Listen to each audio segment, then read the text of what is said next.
mentality. So directed by Clint Eastwood, who also stars as the film's lead Walt Kowalski, Gran Torino follows a widowed Korean War veteran who is estranged from his family. Walt is also a curmudgeonly racist who directs his ire towards his Hmong American neighbors, famously telling them, "Get off my lawn." By the end of the film, however, Walt eventually forms an unlikely connection with one of his neighbors, a young Hmong teenager portrayed by actor B. Vang, and the film leans heavily into the theme of people overcoming their differences, which is the beauty of that entire movie. That movie is so beautiful in the relationship between this grouchy old veteran and this innocent teenage kid. It is just so beautiful. I absolutely love the movie simply for that relationship in itself. It is honestly one of the greatest relationship arcs I have seen on film. I absolutely love it, and none of that matters. None of that matters, because it doesn't matter how the story progresses. It doesn't matter the fact that Walt, the character, towards the end of the film, realizes that the character played by B. Vang is another human. He is a person.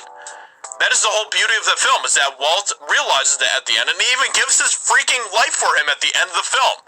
None of that apparently matters. The only thing that suddenly matters now is the fact that there are some anti-Asian racist slurs in the movie. Now, does that mean that those slurs are good things? Of course not. Does that mean that they're appropriate? Of course not. Does it mean that I say them? Absolutely not. I've never said any of those slurs that are in that movie. But that doesn't matter. Because for some reason, common sense has just been completely thrown out the window.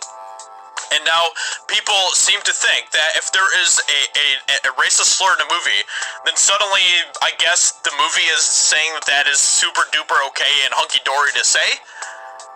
Which, if that's the case, then wow, we're gonna have to go back through a lot of movies, and if that's the case, then I guess movies are also saying that murder is okay, because there's a lot of movies where murder happens. Is that also what's happening? Of course not. But whatever it takes to push the woke agenda is exactly what is happening today. In an opinion piece for NBC News, Vang spoke out against the racist language used by Clint Eastwood's lead character. While Vang acknowledges that Gran Torino increased Asian American representation, then what are you complaining about? Oh my gosh. It's so stupid.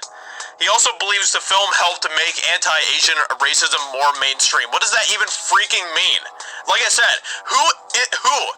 Name one person in the mainstream media, entertainment, whatever, that just throws around anti-Asian racism slurs and just gets away with it. Name one person. Of course you can't, because it doesn't exist. And literally, no one that I talk to in my day-to-day life uses any sort of anti-Asian racism slurs. It's just nonsense. It's absolute nonsense. At the time, there was a lot of discussion about whether the movie's slurs were insensitive and gratuitous, or simply harmless jokes. I found it unnerving, the laughter that the slurs elicited in theaters with predominantly white audiences. And it was always white people who would say, "Can't you take a joke?" And I guarantee you that probably most of those people that were laughing at those jokes, even if they were laughing, literally never went to go say any of those types of things towards Asian people. So insane. It is